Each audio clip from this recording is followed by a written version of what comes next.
We're going to move on to inducting the 1987 and 88 field hockey teams. John Keating and John Pisani are both surprised that they captained both of these teams. So don't pay any attention to this. Anyway, I'd like to invite Amy Gambrill from the class of '89 and a member of the '87 and '88 team, along with Coach Liz Traub, up at the podium. I'd like to tell the girls, actually the ladies tonight, that at the end we have some of the gifts for you that you'll get at the end. So you don't have to worry about stepping out each time that your name is mentioned.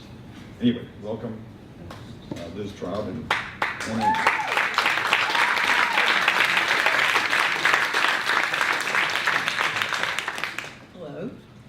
I too would like to congratulate the distinguished alums and a lot of the alums here. I work primarily in the middle school, and you know that's kind of a trying time for kids.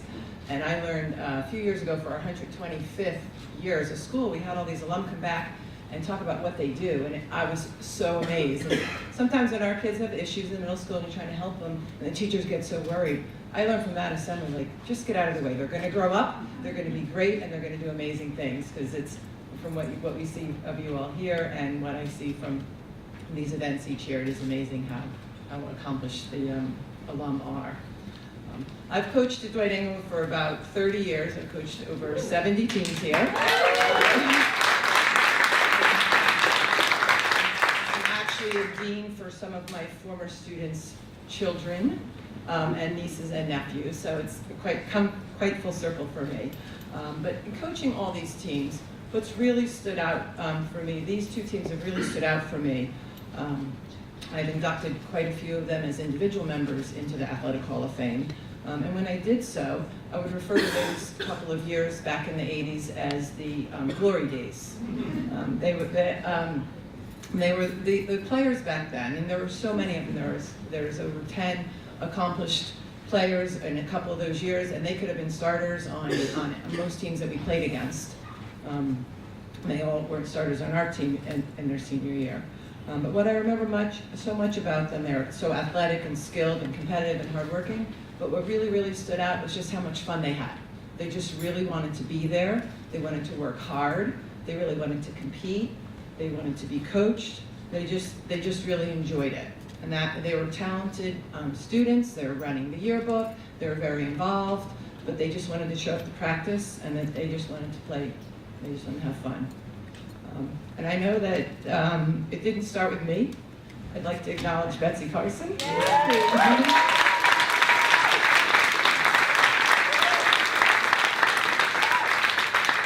deserves a lot of the credit for developing these tough cookies into county champions, state champions, and accomplished women coaches, teachers in their own right. Thank you. And I'd like to bring up Amy to speak to behalf of the teachers. Before I start, I want to say we used to run to Mary Ix's house and to watch TV and eat snacks. It was the other direction. We didn't go that way. And then I was definitely somebody who locked Mr. Fair in that closet. Thank you so much, Coach Traub. Many of you might know that she was a young upstart coach. It was my freshman year, and you were just out of college, and I think one of the first things I said to you was, "My sister is your age." And so, for those of you who were here from 1979 to the mid-90s, you bumped into a Gambrill somewhere. One of my sisters, or me, or my mom, who couldn't be here today. My sister Ann would be so excited to see you guys, and she's sorry she couldn't be here because she's a teacher, and it's their graduation today. These teams. I will say that I'm working off of 30-year-old memories on this, so I apologize if you remember it differently, but this is my recollection of these teams. And certainly having Liz Youngman and Karen Nodegrad, I know you have different names, sorry, Patty Perez, and Jen Grauberg, and obviously Sarah Markowitz and Nikki Siegel, amazing. What a great group.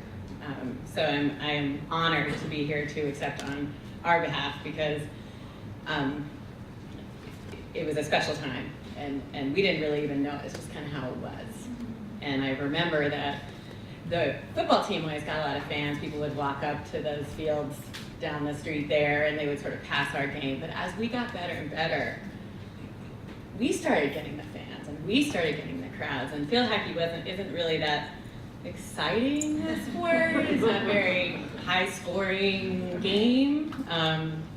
And with that, I will start with a Wayne Gretzky quote, because here we are in the Stanley Cup Finals, and my team, the Capitals, are in it. And he said, "You miss 100% of the shots you don't take." And so this is where I'll start. Betsy Carr said, these teams, this 87 field hockey team were state champions, this 88 team was county champions, which is very different. It was against public schools. Those were those same teams, 83 and 84, and we were all on those teams. We not only did not win a game, 7th and 8th grade that year in Tough Cookies, we did not score a goal. And those teams kept working, and you believed in us, and you taught us, and to the point where that one year, Betsy was just telling me, I don't remember which year it was, Swiss cheese over here, that there was one game where someone took a shot, maybe it was Claire, somebody took a shot, and we were jumping up and down, and MKA was like, "Did we lose? Like, did you score? What happened?" And we were just so excited somebody shot. And Wayne was right. Wayne Gretzky was right. So I luckily, there are some things written down about this year. Maria sent me the article, or Liz sent me the article, and because I was trying to recall this game, and I'm going to tell you what the Bergen Record reported on it, and then I'm going to tell you my version of it. So this is the 1980 season, fall 1988. We're in the county championships. We had this cool new coach who had decided, what a good idea, we'll take our state championship team and we'll enter the county championship because it's harder. Let's go for it. And we were working off of just having lost in maybe the first round of states that year, and that was kind of a bummer. And there was a new rule that year that when you went into overtime, you got half the number of players on the team, on the field. Do you guys remember? Do you remember this, Claire? Yeah. This is about Claire. And so you've played. Imagine this: you've just played a whole game, and you have played a whole season. You are in your second round of championship games, and you've left it all on the field because that's what they taught us to do here at Dwight Englewood: is just give everything you've got. And we were tied 0-0, and we go into overtime. And this is how the Bergen Record reports it. Dwight Englewood squandered several scoring opportunities early in the first half, including a breakaway by left wing Leah Cuttis, who's actually not here. And Markowitz took a pass from right wing Meg Wood and drove it past the goalkeeper and to give Bulldogs the lead. And Coach Traub said Markowitz is particularly suited for the corner shot because of her ability to stop a pass and quickly shoot with authority. Love that. This is how I remember it. And I think of this a lot. So here we are so tired. Coach has picked the 6 players who are going to be out there. And we're okay, we're going to do this. And we hadn't really practiced this that much. I don't think it had come up. We are so tired. I actually remember seeing a ball come near at the field, and I thought, I'm just not going to get there. The other girl's going to have to get it, and she's going to have to come to me, and then I will get it away from her. Be the defender that I am. We were so tired, and we were working really hard, and we were trying to cover the field, and we were just desperately wanting this game to be done. And all of a sudden, we get a corner. And this is it. In field hockey, these are your chances. This is your chance to really score. And we only had 6 players on the team, so pretty much everybody needed to run to the other end of the field. But I usually was often one of those people on the circle, and either Meg or Leah would hit it out, and I'd be one of the people, and you stop it, you hit it with authority. And usually you could drive it in. And I will give you so much credit, Coach, because you could see that I was hurting. And you said, Clara, you take it.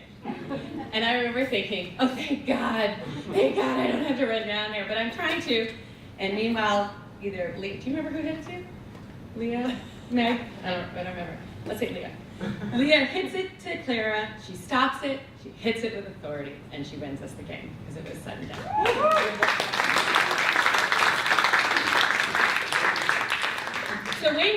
wrong. It turns out you can make some of the shots that you never take, because thank God you took that shot. But I will leave you with this, that the playing for Dwight Englewood, it takes you into life. It relying on these people and seeing these people who are so special and so exciting that you're here for your 30th. That the teamwork that you, and the hard work that you instilled in us, starting with Betsy Carson as a tough cookie. We were double stuffed, remember, which was an unfortunate t-shirt in 8th grade. We wore them backwards, I remember actually.